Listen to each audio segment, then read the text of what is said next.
A gente recebe agora o James Gulbrandsen, CIO da NCH Capital, chegando aqui na nossa programação. James, sempre um prazer poder recebê-lo aqui em plena segunda, para a gente já trazer a visão do mercado de uma semana como um todo. Seja muito bem-vindo, bom dia. Bom dia, muito obrigado, Paulo. É sempre um prazer estar com vocês no dia mais importante da semana, que é segunda-feira, antes, assim, para bater o papo sobre as notícias mais quentes do fim de semana e do que aconteceu na semana passada. É isso aí, e que semana já começando, né, James, com essa notícia de OPEP+, aí pegando repentinamente, né, o mercado de surpresa com essa redução na produção aí de mais de 1 milhão, 1,116 ali milhão de barris por dia de petróleo. A gente já vê o impacto, né, disso, fazendo aí o barril do Brent subindo, o WTI também, mas o Brent já subindo bastante. Queria entender a sua visão sobre, né, esta notícia, o quanto, né, disso pode acabar fazendo preço aí, trazendo, né, preço principalmente para os ativos relacionados a petróleo. Bom, por acaso, eu estou em Houston, no meu querido Texas, que é um dos capitais do mundo de petróleo, quando nós recebemos essa notícia no fim de semana. E conversei muito com amigos na indústria, e realmente foi uma surpresa. E tem uns lados bons, especialmente para quem investe na Petrobras, e também tem um lado assim meio complicado, que é o impacto da alta de petróleo, do preço de petróleo, o impacto na inflação global, especialmente aqui nos Estados Unidos, em que assim, no primeiro momento em que o Fed começa a poder talvez respirar um pouquinho, daí a gente vai ter que conviver com essa alta do preço de petróleo e complica um pouquinho. Mas na Petrobras, assim, e para quem gosta de BDR, porque tem BDR listado na Bolsa da Indústria de Petróleo nos Estados Unidos, é uma boa notícia. Por quê? Porque a Petrobras toma uma alta de preço na veia. E a Petrobras, assim, desde 2016, desde que a Dilma saiu do governo brasileiro, a gente vive num momento em que a Petrobras, fora dois tris em 2020, ela passa por momentos espetaculares. E esse último tri que foi divulgado não foi um tri ruim, foi um tri que simplesmente mostrou que os fundamentos não estão acelerando tanto quanto estavam acelerando nos últimos anos. Mas com essa mudança, com essa redução de produção de petróleo, aí cria um ambiente bem favorável para a empresa. Inclusive, eu sei que você está fora, mas você consegue compartilhar depois sua tela para a gente olhar aí pelo gráfico, para a gente dar uma olhadinha, inclusive, como que está essa movimentação de Petrobras e de outro. Com certeza. Por sinal, vou falar uma coisa, adorei o cenário, viu, James? Essas guitarras aí, ó, sensacional. Eu estou na casa do meu melhor amigo de infância. Nós somos melhores amigos desde os 8 anos, então estou passando. Tem um grande jogo aqui nos Estados Unidos hoje à noite, da NCAA Basketball Tournament, que vai acontecer aqui em Houston, então não podia perder esse momento para estar aqui. Bom, vamos lá. O que vocês estão enxergando nas suas telas é a visualização do ciclo fundamentalista da Petrobras. Essa linha verde mostra a evolução. E vou fazer uma coisa, talvez só para ajudar quem está acompanhando a entender a evolução de a evolução cíclica da empresa dos últimos anos. Então, vou colocar, a gente vê que desde o governo da Dilma, a Petrobras tem passado apenas por, 1, 2, 3 aqui, em que ela entrou em desaceleração. E depois a gente sabe por quê. Porque o preço de futuro de petróleo até foi negativo em alguns dias em 2020, mas ela recuperou bem ao longo no final de 2020, o início de 2021, e aí continuou. Sim, como falei, entrou um pouquinho em o que a gente chama de retração fundamentalista. Isso simplesmente quer dizer que expansão de margem, expansão de retorno sobre capital, não expandiu tanto quanto estava expandindo durante esse período sensacional. Mas essa seta aqui mostra a nossa previsão para o primeiro TRI de 2023, ok? Que já dava para ficar animado, otimista, que quem tinha o papel, ou quem tem o papel, utilizando essa leitura aqui, não tem muito motivo para vender. Agora, com essa notícia sobre o aumento, a redução de produção, e então o que a gente está vendo no mercado, petróleo subindo 5%, 6%, quer dizer que a probabilidade da Petrobras voltar para a expansão, assim, é muito grande. Então, sabemos que desde a eleição, e a gente consegue ver aqui, né, esses termômetros mostram a tendência do papel do longo prazo, ou seja, os últimos 6 a 12 meses, e a tendência do curto prazo, a gente vê que no longo prazo, desde a eleição, o papel sofreu bastante por questões naturais sobre como esse novo governo iria tratar da Petrobras. Mas no curto prazo, na última semana, a gente vê que teve uma leve recuperação que deveria hoje ser forte. Então, eu acho Petrobras, nesse momento, um dos papéis mais interessantes da Bolsa Brasileira, simplesmente pela questão de tem muita preocupação embutida no preço com o governo do Lula. A gente sabe disso. Porém, temos uma previsão e uma probabilidade alta de que o papel vai acelerar seus resultados nos próximos tris. Então, uma vez o governo não realizando os medos do mercado quanto à gestão da empresa, assim, tem tudo para criar uns ganhos bem interessantes na Petrobras. Maravilha, James. Eu quero trazer agora aqui para a nossa conversa o Vandique Silveira, que está chegando com a gente hoje também, economista, fundador da EducPay aqui. Se você puder até tirar a sua tela, James, voltar aqui para a sua tela para a gente ficar... Isso, agora sim, os três aqui. Seja bem-vindo, Vandique. Boa semana. Bom dia a todos, bom dia Paula, bom dia Felipe, bom dia James. Como é que você está em Houston? Estou com inveja de você. Jogão hoje. Vai ser divertido. Aproveite por nós, né, Vandique? Vamos falar pois assim, né? Curta aí bastante pela gente aí. Depois manda as fotos, só pra gente ficar com um pouquinho assim, né? Sentir o clima.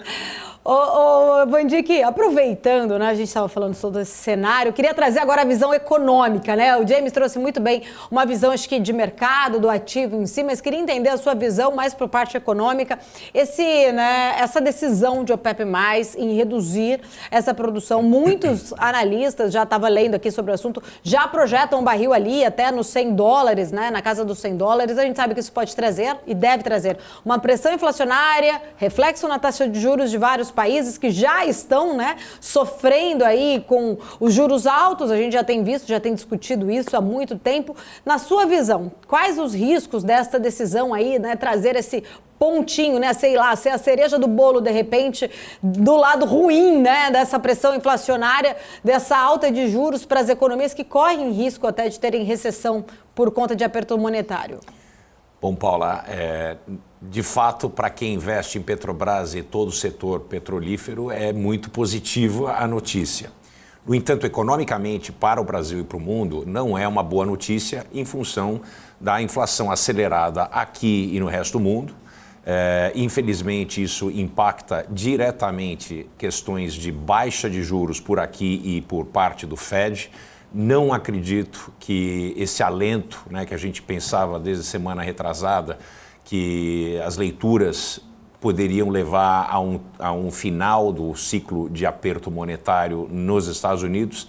Acho que a reação, principalmente em função do preço do petróleo e esse corte por parte de OPEP+, isso pode trazer de volta um processo, uma pressão inflacionária que não está resolvida nem no Brasil, nem no mundo. Vale a pena a gente lembrar que no Brasil a pressão inflacionária através do petróleo, né, que é grande responsável por disseminar a inflação em grande parte da economia, porque toda a economia é vinculada principalmente com o transporte de bens e esses transportes de bens são feitos através de caminhões. Então, o uso do diesel, que é diretamente impactado pelo aumento do petróleo, faz com que bens se tornem mais caros. Então, isso não está equacionado ainda. Vale lembrar que grande parte da inflação do petróleo e dos derivados durante o último ano do governo Bolsonaro, eles foram represados em função de cortes de impostos que voltaram. Quer dizer, isso cria uma condição política e econômica interessante, e interessante do ponto de vista de risco. Nós precisamos ver como é que a Petrobras, através do seu presidente, Jean Paul Prats, e do novo conselho que está sendo formado, vão reagir ao PPI. Do ponto de vista técnico, o certo seria manter a paridade de preço internacional e repassar isso aos consumidores. Mas parece que o governo, e na indicação do Jean Paul Prats, essa relação automática de aumentos de preço no exterior e repasse domésticos, respeitando a oferta e a procura, não é a ideia do presidente atual, e vamos ver como é que o conselho da empresa reage. Isso pode ser muito nocivo para a economia brasileira, né, e para os investidores da Petrobras.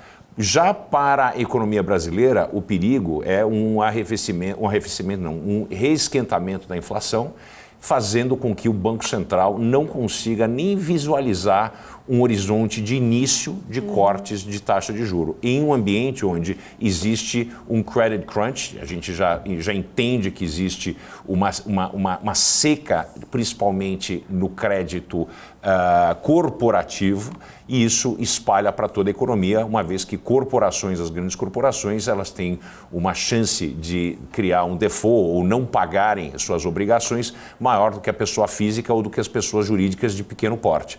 Então isso se traduz num arrefecimento da economia brasileira, talvez mais do que a gente havia esperado. Bom, eu tenho diversas outras perguntas ainda aqui para vocês dois, mas preciso ir para um rápido intervalo. Primeiro, volto em instantes, já repercutindo ainda mais esse assunto com o James, com o Van Dijk também aqui com a gente. Continuem ligadinhos aqui na BMC News. Voltamos em instantes. As empresas que fazem parte do seu dia a dia estão em uma das maiores bolsas do mundo, a Nasdaq. E a boa notícia é que você pode investir nessas empresas diretamente pela Avenue, sua corretora nos Estados Unidos. Com os dados das ações dos Estados Unidos fornecidos pela Nasdaq em tempo real, o cliente Avenue pode acessar diretamente as maiores bolsas do mercado americano. Entre neste mercado de tecnologia e inovação. Acesse avenue.com.br/Nasdaq e seja bem-vindo ao mercado global. Você está cansado da mesmice? Negociando em plataformas com ferramentas desatualizadas? Falta variedade e funcionalidade? Aproveite nossa grande seleção de ferramentas de trade. Baixas taxas de negociação, suporte em português 24 horas por dia, com mais de 200 criptomoedas disponíveis para trade e a facilidade de depósitos com Pix. Aproveite o futuro agora. Bybit. Abra sua conta hoje mesmo. Bybit.com.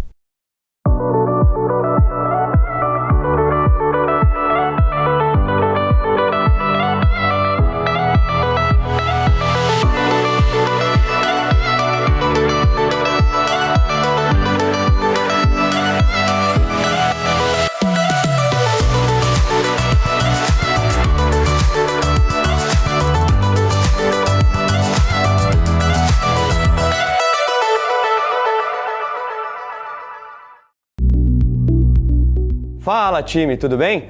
Você já conhece o Hora do Trader? O Hora do Trader é o programa aqui da BMC, onde a gente fala tudo sobre o mercado das criptomoedas, as principais tendências, os destaques positivos, os destaques negativos e, é claro, faz muita análise de gráfico para buscar as boas oportunidades e rentabilizar bastante o nosso capital. Aqui no Hora do Trader a gente faz trade ao vivo, então se você não quer ficar de fora e rentabilizar o teu capital também nesse universo das criptomoedas, não deixa de me acompanhar aqui direto da BMC de segunda a sexta, te espero lá.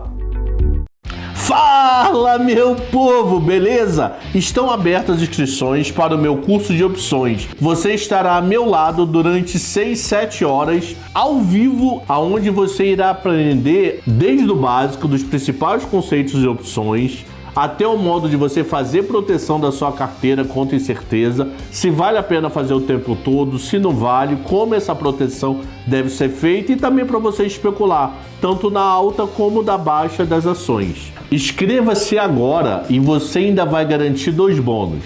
O primeiro bônus, a carteira recomendada de opções de Marco Saravalli, e o segundo bônus, a carteira de financiamento também de opções com Marco Saravalli. Te espero lá.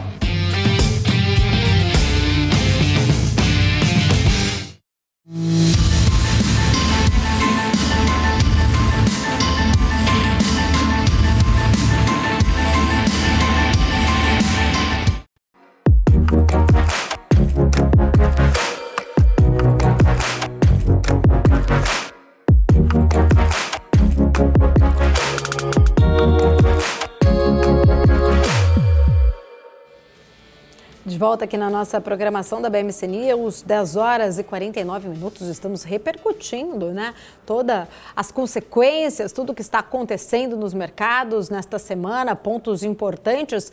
Decisão da OPEP+, aí em reduzir drasticamente a produção de petróleo, aí pegando repentinamente de surpresa os mercados, trazendo grandes alterações. A gente repercutindo então aqui com o Vandic Silveira, com o James. Quero voltar com eles aqui na minha tela para a gente continuar neste assunto. Um dos pontos importantes, né, eu queria a gente tentar trazer uma leitura. A gente sabe que essa decisão, ela beneficia diretamente também a Rússia ali, né? Houve-se no passado ali, principalmente alguns meses atrás, uma decisão que queriam colocar um teto no preço do barril da Rússia, que relutou. Essa é uma decisão que acaba fortalecendo, né, essa aliança dessa tríplice entre China, Rússia e Arábia Saudita. Estados Unidos, né, ali do outro lado, não gostou exatamente, já tem uma situação bem delicada, vamos dizer assim, entre Joe Biden e Arábia Saudita, desde a última visita em que ele fez no ano passado, voltou sem sucesso, sem nenhum tipo de negociação ali. E ontem, né, logo após esse anúncio, a Casa Branca emitiu uma nota onde chamou ali de imprudente esta decisão, né, nas atuais condições de mercado, muito mais preocupada em relação à economia. Em primeiro lugar, queria entender a visão de vocês, né, sobre esta decisão, fortalecendo ainda mais, né, Rússia, China e Arábia Saudita versus Estados Unidos. Eu vou começar com o James. Bom, eu posso afirmar que aqui no Texas todo mundo está feliz com essa decisão. O Biden não, mas o texano, porque a economia texana depende muito do preço de petróleo. Então aqui em Houston, nesse fim de semana, foi uma festa. Bom, sim. O maior risco que temos no mundo atual é essa aliança entre a Rússia e a China.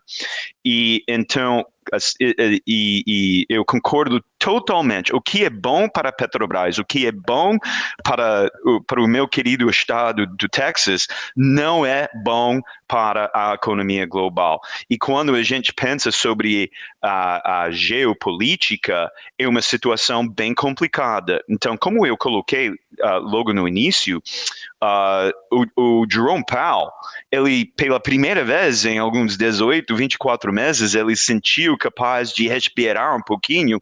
Agora ele tomou um susto, porque eu mal acredito que se eles cortaram produção agora, depois de a queda do preço de petróleo não foi tão violenta não. Então, se o PEP está cortando produção agora, imagina se o preço caísse mais. Então, estamos numa situação bem complicada, fortalece o Putin, no momento em que realmente se ele pudesse decidir hoje, ele acabaria com a guerra. Com certeza, ele está perdeu muito a imagem do mundo se ele tivesse antes, mas essa guerra está criando muito desgaste e de repente os amigos dele lá na Arábia Saudita e OPEP decidem a cortar produção. Então, sim, estou preocupado sobre a inflação, mas eu estou mais preocupado sobre esse impacto dessa aliança que está se formando cada vez mais entre os três países. E a sua visão, Vandick?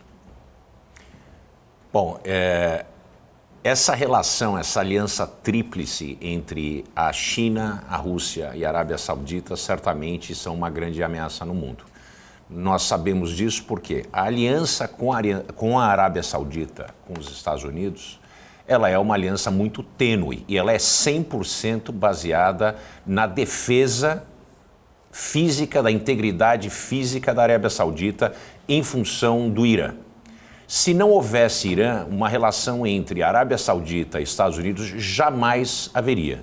Tanto é que, do ponto de vista, desde filosofia de vida, modo de vida, conceitos de liberdade, conceitos de democracia, não existem dois países mais distantes, polares, do que os Estados Unidos e a Arábia Saudita. Portanto, a relação não é uma relação fraterna, é uma relação de conveniência. Uma vez que a Arábia Saudita é o maior produtor mundial de petróleo e é praticamente quem manda na OPEP, e seguido uma visita por parte da China, onde as relações entre os mandatários da China e da Arábia Saudita se fortaleceu, e a China trabalhando por trás. A China é muito interessante a maneira com que a sabedoria milenar chinesa funciona. A China não ousaria enfrentar diretamente os Estados Unidos em enviar material bélico, armas para a Rússia. Mas ela tem uma forma muito efetiva de se relacionar com a Rússia, que é chegar e conversar com a OPEP, principalmente através da relação com a Arábia Saudita, e dar uma ajuda para o amigo Putin através de um corte de 1,6 milhão de barris por dia, que é mais ou menos 3% da produção. Quando a gente pensa em percentual da produção de petróleo mundial, é uma queda muito notável do ponto de vista de impacto nas economias. E certamente o maior vencedor, o maior vencedor desse aumento do valor do petróleo, né, em função do corte de cotas, é a Rússia. A Rússia está próximo a cair na lona, ela está nas cordas, ela vem sofrendo sanções que são de fato terríveis. Não existe nenhum país no mundo, nem Cuba, sofreram tamanha quantidade de sanções como a Rússia recebe hoje. Obviamente é uma economia insustentável no médio prazo. E 100% de qualquer atividade que a Rússia possa ter uma melhor, 100%, está vinculada em hidrocarbonetos, tanto do ponto de vista de gás natural como no petróleo. Então a Rússia é a grande vencedora, ela agradece o irmão, o camarada Xi, e obviamente nós temos a Arábia Saudita jogando dos dois lados, se aproveitando da proteção americana do ponto de vista de um ataque iraniano, ou a opção de qualquer tipo de uprising interno com os xiitas, porque existe um problema na Arábia Saudita interno e externo. Nós não podemos afirmar que a família real seja amada, né, pela maior parte da população. Então existe muita possibilidade de revoluções e atividades Então a presença dos americanos lá evita isso. E também evita um confronto direto com o Irã. O Irã não quer se confrontar diretamente com os americanos. Portanto, a Arábia Saudita, ela tem o bolo e come ele também, como se fala nos Estados Unidos. A Arábia Saudita sai vitoriosa dessa relação. Putin é o grande vencedor e a China, ela opera como o poder moderador entre Estados Unidos e o resto do mundo. Então a China, essa é a obra direta da China. Se não existisse a China operando por trás disso, a chance de um corte dessa magnitude não seria tamanho. E olha que a China está se colocando numa condição complicada, porque uma vez que a China se reabre ao mundo e a demanda por petróleo e derivados aumenta, ela começa a pressionar a própria inflação interna. Então a gente pode usar essa análise para dizer o seguinte: a articulação da China é de fato para favorecer o Putin, de uma maneira onde ela não se expõe e não se indispõe diretamente com os americanos. Jamie, você tocou num ponto aí, né? Você falou dessa preocupação nessa questão dessa, né, tríplice aliança entre China, Arábia Saudita e Rússia, nesse fortalecimento, já pegando, né, toda essa, né, explicação aqui do Van Dijk. Eu já faço agora um outro ponto, né? E como vocês enxergam uma reaproximação de Estados Unidos e Venezuela? Como já foi sinalizado há alguns meses atrás, inclusive até acho que líderes da Venezuela, autoridades da Venezuela chegaram a ir aos Estados Unidos, se eu não me engano, né, acho que foi na época da Chevron ali, que teve, né, foi acho que outubro ou setembro do ano passado, essa possibilidade da Venezuela, que tem a maior reserva, não é a maior produtora, mas tem a maior reserva de petróleo, suprir de repente, né, uma cadeia ali de necessidade dos Estados Unidos. Como que vocês enxergam, né, deste outro lado, né? Os Estados Unidos está, não, por uma questão aqui geopolítica, eu não quero subir meu preço, por uma questão econômica, eu não quero subir meu preço, de repente eu posso voltar a fazer parceria ali com a Venezuela. Quais são os pontos negativos dessa situação, só levantando a possibilidade que já aconteceu há meses atrás, né, de ainda tem as sanções, mas a gente sabe que eles voltaram a se conversar pelo menos. E aí, James? Bom, apesar de ter filosofias políticas e econômicas totalmente diferentes com os venezuelanos, assim, se a gente tem uma relação, uma amizade de conveniência com a Arábia Saudita, assim, seria muito mais fácil fazer isso com a Venezuela, porque assim, temos muitas diferenças políticas e filosofias econômicas, mas mesmo assim, eu acho que somos mais próximos do que com a Arábia Saudita. Seria um sonho meu se os Estados Unidos finalmente, depois de décadas de se afastar da América Latina, voltar para focar no seu próprio lado do mundo, assim como Ronald Reagan fez. A doutrina do Reagan foi, bom, a gente não consegue controlar o que aconteceu em Cuba, mas pelo menos a gente pode ficar muito próximos aos nossos amigos na América Latina. E há décadas que, começando com a família Bush, que eles olharam para o meio Oriente e esqueceram da América Latina. Então, eu acho que assim, a única saída dessa aliança entre imagina, o senador John McCain disse que a Rússia não é um país, é um posto de gasolina acima, se imitando a ser um país, que nem a Arábia Saudita. E a China, que precisa de petróleo, precisa ter essa aliança, porque a força militar, a força que ela tem econômica no mundo, ela pode trocar com esses dois postos de gasolina, a Rússia e a Arábia Saudita, para melhorar suas condições, porque ela não tem petróleo. Então, dado que a Venezuela se mostra um pouquinho mais flexível, eu acho que seria sensacional se a administração do Biden se aproximasse cada vez mais com Maduro e cada vez mais em geral, com a Venezuela, porque a resolução, e também com o Brasil, assim, a China está totalmente focado assim, nas terras agrícolas aqui no Brasil, em agregar ativos e bens aqui no Brasil, e meus queridos compatriotas americanos estão longe.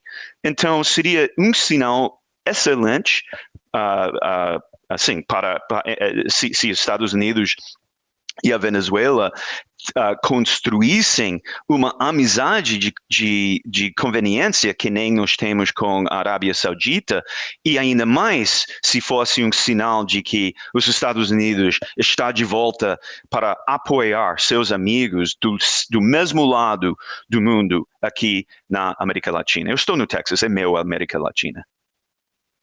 Só para reforçar, foi em novembro, tá? A data correta, Vandir, que eu quero que você comenta, mas só para reforçar que em novembro, então, os Estados Unidos emitiram a autorização, 26 de novembro do ano passado, para permitir que a Chevron retome, então, as operações que estavam limitadas na extração de petróleo lá da Venezuela. Vandir, que concorda aí com o James, né, nessa reaproximação, apesar que eu gostei da comparação do James ali, né? Se tem já esse relacionamento com a Arábia Saudita, nada tão muito diferente ali, né, com o Nicolás Maduro. Mas vamos lá, quero saber a sua opinião também, Vandick. Bom, eu concordo com o James violentamente. Eu acho que existe uma oportunidade para uma reformulação das relações entre Estados Unidos e Ocidente, né? Principalmente o hemisfério ocidental.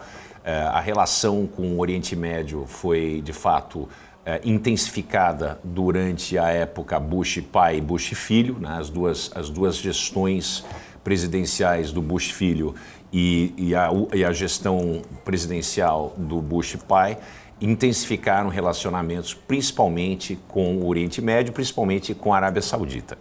Esse relacionamento, como eu me referi anteriormente, é um relacionamento de conveniência. Existem zero convergências em termos de filosofia de vida, política e coisas importantes, né, para o modo americano de ser, aquilo que os americanos acreditam na sua essência. Então, é até agressiva a relação, porque é uma relação muitas vezes interpretada pelo povo americano como altamente hipócrita, né? Porque é um país que fala de democracia e de direitos humanos e nós temos tudo menos isso na Arábia Saudita. Então, pegando o gancho no James aqui, a relação com a Venezuela é muito mais próxima, né? A Venezuela é um país ocidental, é um país que comunga de mesmos valores, apesar de ter um governo socialista, autoritário, etc., a população comunga de mesmos valores, tanto é que existe uma população muito grande de venezuelanos que residem nos Estados Unidos e que trabalham com petróleo, etc. O problema dessa relação, né, existe obviamente um grande ganho nessa relação, só que qualquer tipo de atividade de melhora de produção de petróleo e refinamento é uma atividade de médio a longo prazo, porque nos últimos 20 anos, toda a estrutura de produção de petróleo, desde da estatização por parte do governo venezuelano, e a expulsão das empresas, as empresas americanas e europeias de operação lá, a estrutura física foi sucateada. Então nós estamos falando de tecnologia muito ultrapassada. Para que a gente possa fazer a recomposição dessa estrutura de operação física, né, dentro da Venezuela e poder extrair mais e poder refinar mais e poder ter a oportunidade de vender no mercado mundial, existe a necessidade de grandes investimentos. O único país capaz de fazer esse tipo de investimento e fazer isso no médio prazo, de uma maneira eficaz e eficiente, são os Estados Unidos. Então essa relação, ela abre uma porta muito importante de uma reviravolta na política externa americana focada no mesmo hemisfério. Nós já falamos isso diversas vezes. Eu morei e cresci nos Estados Unidos, sempre existia aquela história, vamos retomar essa relação como era nos anos 60, né? Lyndon Johnson, que era um compatriota seu do estado do Texas, sempre fortaleceu essa relação com a América Latina, a Aliança para o Progresso, que começou com o Kennedy, e ela se perdeu por causa de erros na condução da economia e da política por parte dos latino-americanos. Aqui no Brasil e na América Latina, nós acreditamos todos os males que acontecem aqui aos Yankees, ou como dizem os argentinos, aos Yankees, quando a maior parte dos problemas são internos. As nossas opções pela política do caudilho, a nossa opção por não acreditar no mercado livre. Então, tudo isso espantou os americanos daqui, dada as nossas, vamos dizer assim, nossas ações como adolescentes nervosos. Eu acho que existe uma grande oportunidade no momento dessa retomada via Venezuela em função da disfuncionalidade da relação com o Oriente Médio, disfuncionalidade com a Arábia Saudita, porque a Arábia Saudita, vamos dizer, ela gostaria de ter tudo, menos os Estados Unidos enchendo a paciência dela, demandando mais abertura, direitos humanos, direito das mulheres e uma série de pontos com relação à democracia. Eles não querem isso. Então, uma relação com a China, que faz olhos de mercadores a esse tipo de problema, é muito mais conveniente para a Arábia Saudita. Portanto, retomando uma relação de conveniência, mesmo que não seja de uma grande amizade, com a Venezuela e posteriormente com o Brasil, existe uma grande oportunidade de explorar o mercado de petróleo no Brasil. Ele é subexplorado em função de algumas anomalias na economia brasileira com relação à Petrobras, é subexplorado. Nós temos uma oportunidade de ter uma relação mais íntima e profícua com os Estados Unidos. Jamie, só para a gente encerrar, tem uma pergunta aqui do nosso querido Ale de Lara, perguntando a sua visão, se você acha que é possível, né, pensar aí nos Estados Unidos investindo na produção de petróleo na Venezuela, visto, né, que a PDVSA, né, que é a estatal de petróleo da Venezuela, está completamente sucateada. Olha, quando eu comecei minha carreira na Wall Street, no Morgan Stanley em 97, 98, assim, nós éramos melhores amigos, a Venezuela e os Estados Unidos. E então a gente fazia muito financiamento para a PDVSA, né, a estatal da Venezuela. Então eu não me surpreenderia com esse ambiente se dentro dos próximos 6, 12 meses, se sim, não sei se vamos ajudar com a produção lá tão rápido, mas pelo menos avançando, sim, primeiro Chevron voltou, e assim, eu não duvidaria em avanços, aproximação, talvez passos mais assim, menores, mas avançando sim com a Venezuela, porque se a China, Rússia e Arábia Saudita continuam a fortalecer essa aliança do mal, assim, os Estados Unidos têm que costurar uma relação de conveniência maior com a Venezuela. Senão, a gente vai ter bastante problemas. A gente vai ficar cada vez mais presos dentro daquela filosofia entre os três países, que a China precisa de petróleo, que a Arábia Saudita e a Rússia, esses dois postos de gasolina, têm. Uhum. Maravilha. James, quero agradecer. Obrigada pelo seu tempo. Sempre um prazer falar contigo. Aproveite o jogo aí, depois mande fotos aqui pra gente. Até semana que vem. Muito obrigado. Obrigado, forte abraço a vocês e vamos ter uma ótima semana.